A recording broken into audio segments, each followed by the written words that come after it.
ทายสบายดีย่ำเสาๆพี่น้องนี่น้ำมาบุงเบียร์พักเนาะปลาเหลื่อมตาขนาด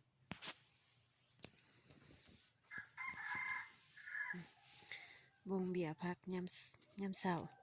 ไก่กำลังคันนี่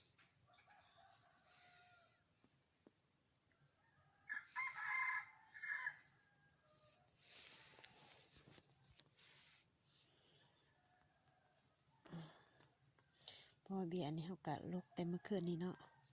ก็เลยว่ากินข้าวแล้วก็เลยบ่ได้ออกมาแบบ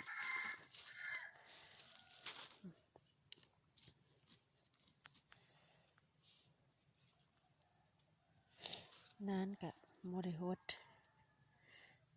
บอกเป็นยังทางฮดทีเดียวเลยบอกแล้วฮดทีเดียว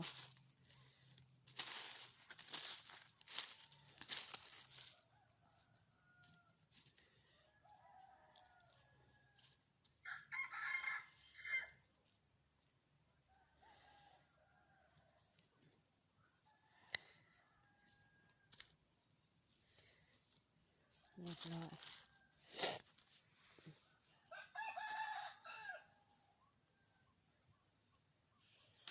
ไต่โคมอ้า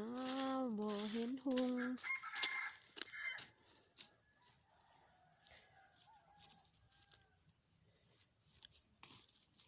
เบียร์พอกะงามอยู่เนาะ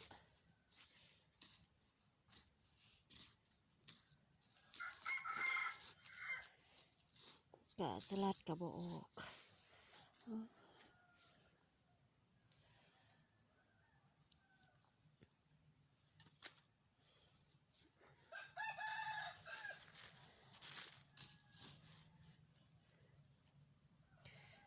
อันนี้เป็นผักกาดเขียว